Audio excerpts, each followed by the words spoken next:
Hello, I'm Charles Kasumba, and welcome back to The Compass. In this episode, our members will be discussing how they are actively changing narratives in practice, from reframing priorities to sharing stories that challenge outdated assumptions. They share how their internal compasses guide their work as global changemakers. Let's dive in.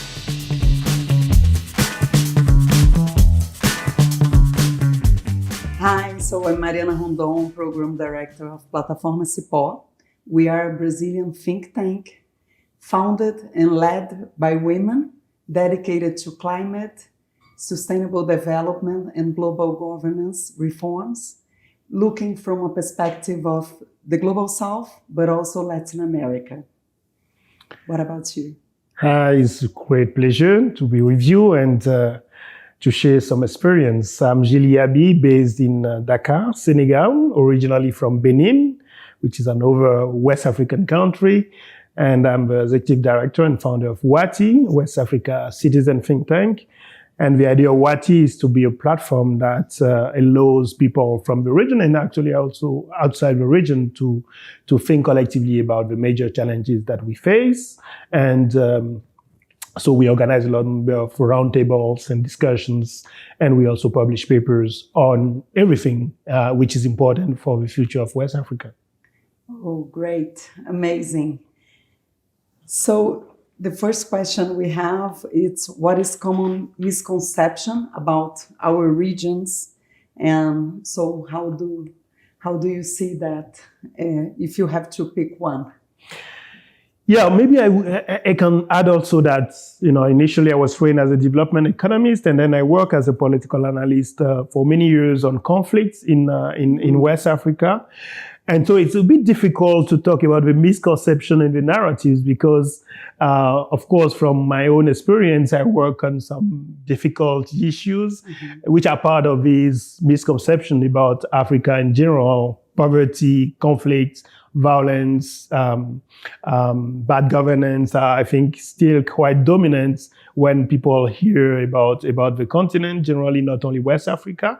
And so the reality is that, yes, of course, we do have conflict, we do have challenges, but of course, you cannot reduce the continent and you cannot reduce any country of the continent to these challenges. And also the diversity of the continent is something which is extremely key. And I think globally people don't know that it is, we're talking about 54 countries in Africa. If I take just West Africa, which is the region I work in, it is basically 15 countries. And each of these countries are extremely diverse in terms of cultural diversity, ethnic diversity, linguistic diversity. And of course, a common thing with the continent is that we have the most youthful population in the world. And I think it means that we have challenges in terms of, bringing health, education, economic opportunities to the youth. But at the same time, it means a huge opportunity. And it means that the continent, African continent, is going to be a major player, even just because of the demography and the difference that we have between the demographic trends in Africa and what's happening in many other parts of the world. Oh, I didn't know that information. Quite interesting. So, as you said, with Latin America, it's the same. We are quite different. We speak about Global South, Latin America, Africa, as if it was one thing, but we know that it isn't. However, when we look to misconception, I think there is one thing that is common to all of us, that is the way they perceive us. And I mean the Global North in general, the way Latin America, Africa, Asia, the Global South countries are perceived as much more as a recipient of solutions than producers. And we know that first, it is not true. It's not what is happening in the world. So when we look for the climate agenda, we have seen so much advance because of the leadership of the Global South countries, looking for the adaptation topic that came into the table, just transition, climate finance, and so much more, the Bridgetown Initiative. So we have so much good practice and solutions. And most frequently, this is not perceived this way. And this is extremely dangerous because it changes everything. When we talk about the way the Global South is perceived. It changed who sits at the table. It changed how finance is allocated. It changed how priorities are settled. And in the end of the day, we are not represented as much as we should when we look to the Global South. We are 80% of the population, and we are not well represented in the mainly multilateral institutions. And this means that several billion people, I would say, are being affected because of this, because the priorities are not being taken into consideration, the main needs that we have and the solutions that we also can bring to the table. No, great. I think definitely it's kind of the same perception that we have in the continent of not being represented enough in the global decision-making places. And of course, you know, if we look at the UN, we look at the Security Council, we look at the international finance institution based in Washington, IMF, World Bank, it is very clear that now all those institutions have to change the way of working, but also the representation of the South should be significantly increased so that collective decisions about the future of humanity are taken, you know, in a more respectful way by all the member of the global community, especially, of course, when we take climate change and other issues where we need to work collectively. We need to understand that these are common challenges and that the stakes are extremely high for the future and for basically the future generations.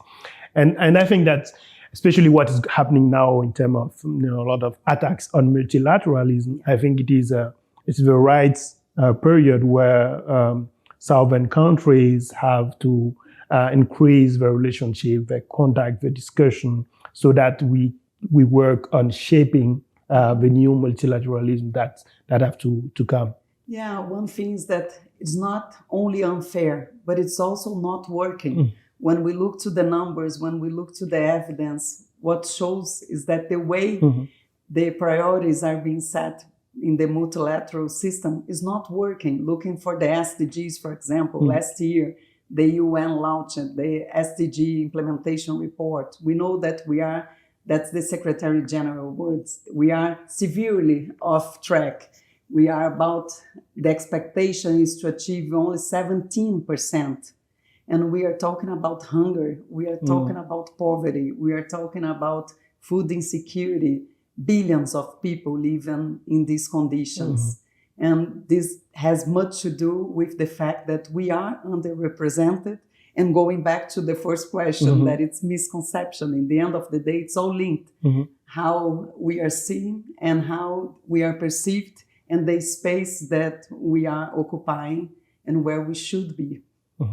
Yeah, and I think also that the connection between what we have to do internally, what we have to do in our individual countries to strengthen our institutions, strengthen our economies, strengthen our states, improving our public policies, addressing the needs of the population. I think all of this has to be done, and it will also significantly help us to play a more important role globally. So I think we should not, separate what is the work that we have to do, internally, and the work that we have to do at the global level. I think both are connected, and probably the best way to be considered more justly by the rest of the world is also to increase again our internal capacities, especially continue to put education first. And I'm very happy that I'm speaking with someone who is also a women leader. And I think even on this issue of women leadership for think tanks, but even in the economy, in Africa, for example, all the reports show that you have basically the economy is really dominated by women, even if it is informal, what's to call informal economy, but informal economy is actually by far the dominant economy on the continent. But women are playing a major role. And if you take some few countries, you will see also women play a major role in politics and having actually better representation than in many countries, Western countries, for example, when you look at the women who are member of parliament, for example. So on all these issues, I think, again, it is important that we continue to do our task internally, and at the same time that we anticipate the geopolitical shift that are happening, and we try to not only to influence the narrative about us, but also to influence the reality in our countries. Yeah, in the end of the day, when we talk about narratives, that's what we are talking about. We are talking influence, we are talking about power. And this is, again, comes back to the same question, this where we are and how well underrepresented we are.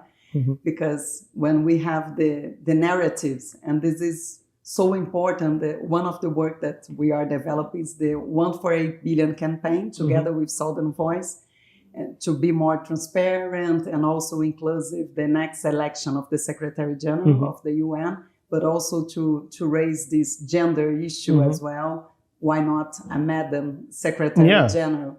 Because it cascades through the whole system, and it shapes all the work that it's being done within the organization and globally as well. Yeah, so we've been trying to push these narratives in different forums as well, from the Global South perspective, not only internationally, looking for all the global governance reforms, but also, for example, regionally. We work in the Amazon, so we have this Amazon Treaty, where we have the 8 countries that signed what we call the Belém Declaration, with 113 commitments for the region. And this is exactly what we are pushing. We already know what needs to be done. The countries in the region, in the Amazon, we know the solutions. It's already there. It's there, a commitment done. So let's push for this agenda instead of having different countries and external perspectives from how we should, for example, protect the Amazon and the forest as a whole all over the world, and the development of the region. Also bringing these different narratives when we look for the climate agenda with parliamentarians, with subnational governments, for them to understand where they are, because usually in the climate agenda, also in the development one, but the climate one, we speak a lot about national governments. Of course, it's a key player, no doubt about it, but we also have other stakeholders that are key, and sometimes they are not even aware of the role that they play. So we use a lot of the narrative storytelling to explain, first of all, where are you in this scenario and why it is important. So we have this diplomacy, parliamentarian diplomacy, to look, Brazil, we have several international commitments, but we need to translate these to national policy. And how do we do that? We do that using narratives, using strategic communication to influence the main stakeholders that we need to advance the agendas that we believe that are important. I think I would be also interested in kind of a citizen engagement or issue about civic participation in Brazil, in the work that you do. We think about the policymakers, but what about kind of ordinary citizens? Are they active in Brazil in kind of trying to influence policies, not only on climate, but really on poverty, on all the issues that the country faces, including criminality? To what extent citizens are also part of the conversation here in Brazil? We have a very strong civil society movement. We are quite strong in Brazil. And I think it's increasing more and more, the participation. We also have some social participation methodology and process quite well established in the country. This is important to say. Looking, for example, for our national climate plans, we have general consultations with civil society, think tanks, and so on. But there is still a big challenge when we look again. One thing is consultation, and I think it reflects not only at national level, but what we face as well in the international level. One thing is for us to push for advocacy work, to influence, for research, to make recommendations and so on, and the other thing is to be seated in the table and have the power to share, to shape the agenda. So this is a big difference that we have to say. And coming back to the global South again and the subnational governments, we are bringing now for COP30, we are calling a bank of solutions on climate agenda for subnational Brazilian governments, precisely to say, look, we have so much good best practice in Brazil, and this is so important. And I'll go now to the Southern Voice platform, because I think it links how important it is, this network, and to give visibility of the solutions that we have. And this is so important because we are living an overlapping, a polycrisis, whatever we want to say. We know that multiple crises, and we have no time. So when we talk about South-South cooperation and also to look to the Global South solutions that are already there, it's extremely important for us to learn the lessons, not only the good practice, but also the lesson learned from other countries and other subnational governments as well, because it saves us time, and we no longer have time to keep committing, to keep making the same mistakes. We no longer have this time. We gotta make others, but not the same ones. No, I think Southern Voice is really precious. I think the very existence of a network is something that we should praise, because I think it's just create the possibility for connection that would not have happened, if there were not this network. And it's not just changing narratives. It is again being a space for connection so that people can know each other, can understand more about the different contexts. There are so many things in common between African countries and Brazil and Latin American countries, for example, same with some Asian countries. So difference, but also similarities, different stage, depending on the issue that we talk about. So I think Southern Voice is already playing an important role in making this connection and this dialogue possible. And then in terms of the narratives as well, of course, when we get together on some common issues like climate change, but not only, like, development, energy, education, for example, culture, I think it's again create the possibility for us, to have a better place in global discussion about the future of humanity. I think the very existence of Southern Voice also means something in terms of the values, in terms of people who really understand that we are all the same. It seems very, very obvious, but actually from what we can see in many parts of the world, it's not that obvious. We still have people who seems to think that we are not all the same and that we are not all responsible for building a better future for humanity.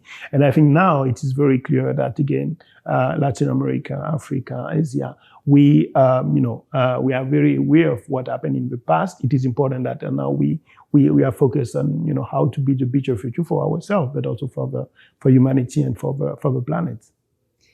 Yes, I believe Southern Voice, it's a very powerful platform.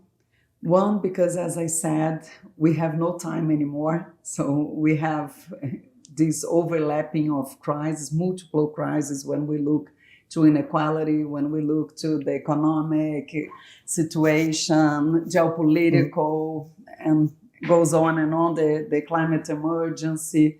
So the solutions are already there. And the other thing is that all the reforms, the necessary reforms that we know that needs to happen internationally, are only going to happen, I truly believe that, if we keep pushing the Global South. And this platform is precisely for that, to give us not only the voice. We spent 2 days now in the Southern Voice Conference, and someone said that yesterday. It's not only about recognizing ourselves as Global South countries, but it's also to come together to have a common understanding of where we want to go, what is the future that we want to shape, and help shaping it to make it a reality. That's it for this episode. Join us next week where our members will be discussing their involvement in the T20 process. See you then.